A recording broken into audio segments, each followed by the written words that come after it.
Do you want to talk about the Nagas at all? Naga culture, still surviving. I've never heard the two words together. Kashmir is, they call the land of Nagas. If you still open the map of Kashmir, the political map, you will see how many cities are still named as their suffix are Naga. Anantnag, have you heard? Verinag, have you heard? These are very popular cities in Kashmir. They have a huge, as per the legends, Kashmir at one point of time was the place of Nagas. In that particular lake, which in the ancient times was called Satisar. What are Nagas? I got two answers for you, Ranveer. All right. One, obviously, you know what I'm going to talk about. Nagas are some beings which are way more advanced than Homo sapiens. At one point of time, they also flourishing on this particular planet. They still are. You and I can't probably reach out to them. Let's put it this way. You and I can't even reach out to, let's say, Donald Trump right now. Yeah. Or blue whales. Blue whales, orcas, lots. You see, you and I have access to limited things, and we don't have access to those beings right now, currently, in this form. But if you want to invoke them, yes, bloody hell you can. Second are Nagas, which are the human tribes who have learned enough from those ancient beings and started to sort of develop a cult, became a civilization later down the line, and they followed a lot from their so-called divine beings. So they become a tribe and becomes a civilization. Kashmir has been like that. A lot of influence from Naga culture. Before, I would say, the yagya and rituals and Vedic puja and other deities start to infiltrate into the Kashmir Valley, which is about 7,000-8,000 years back.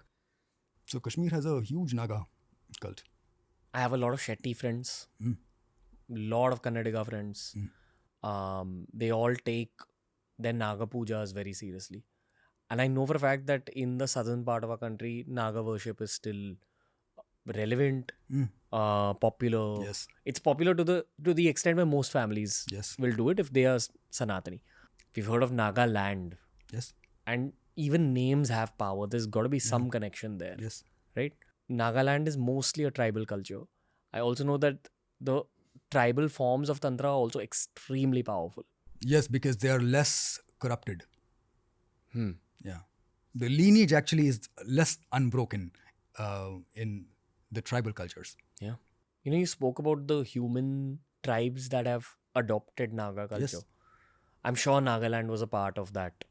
Could be. Possibly. Could be. Okay, but let's talk about Kashmir. So you're saying there are indigenous Kashmiri tribes that have learned from the Nagas and are still practicing? Yes. Those indigenous Kashmiri tribes that you talk about are the people of Kashmir today. This is thousands and thousands of years of, evolution into what they have become today. Despite changing their faith systems or rituals or something, there's still a reminiscence of something from the ancient Naga culture, even in today's life. The way a Kashmiri woman would braid her hair. Check that out. It's fantastic. The way a lot of that thing is still surviving, and you can see that in regular lifestyle of Kashmiris. Yeah. What does generations of Naga worship do to people? This is something I'm personally sharing this thing with you, and I used to wonder. We spoke of perception as to how we see the world. Right? What would a Naga perception be? Imagine yourself being a snake. Would you see Ranveer the way I look at it? You would be a whole different entity to me. And this whole room will be very different if I look at it from a cat's eye, let's say. So, when you talk about any particular animal, let's say Naga in this particular sense, imagine yourself being so close to that particular animal that you imbibe their qualities and attributes. Which is what? Which is the senses, the Naga senses. In terms of vision, in terms of intuition, in terms of being, in solitude. Okay. But when we're talking about Naga practice, this is also mantra-based?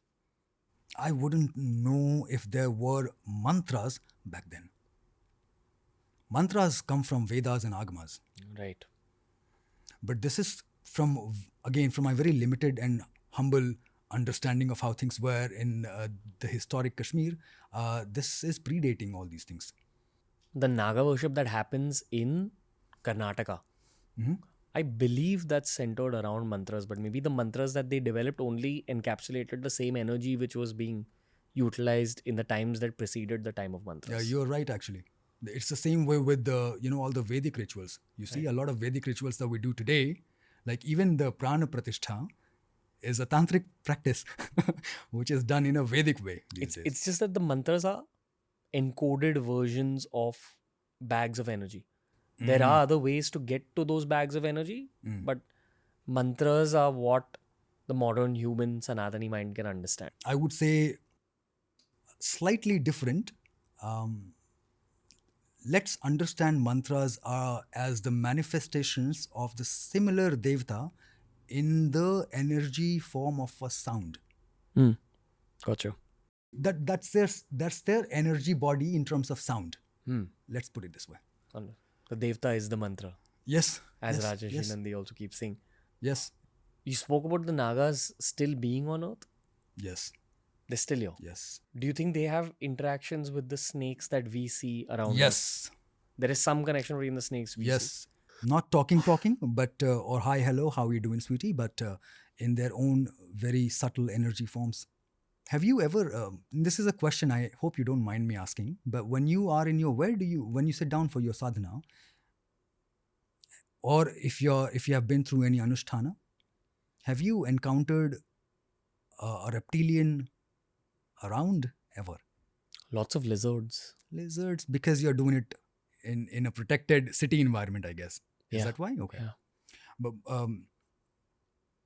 almost all the times, when you're sitting for a long hours and when you have a certain upsurge of energy inside you, you will definitely find a reptilian just around. Definitely. If your eyes closed, you would still sense it. Otherwise, they will be around. You just name anybody. You mean like a snake? Yes. You mean anything other than a snake? No, reptilian means a snake. In most cases will be a hooded snake, a cobra, but a snake for sure. I am at one point of time was not scared, but we are urban people, right? We are not accustomed to seeing snakes and things in our flats or apartments. So I used to be like, at one point of time, but slowly and gradually, as and when your sadhana and your time that you invest in your sadhana increases, your energy levels are also at a high. I think you slowly and gradually start to build that connection with the reptilians also. Some way that fear or that animosity, it just dies off. There is a snake inside you also, and inside all of us. You know what I'm talking about, right? Kundalini. Yes. Slowly and gradually, you will become, if not friendly, but that animosity is definitely going to die off if you are progressing in your sadhana.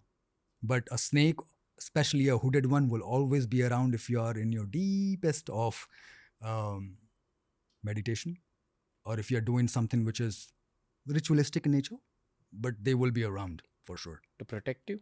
Yes. Also to feed on from the energy that you generate. Because even they're evolving. Yes.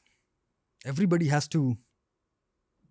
Everything is just Shiva, like we spoke in the beginning, and everything which is which is sentient is trying to go back to the same source.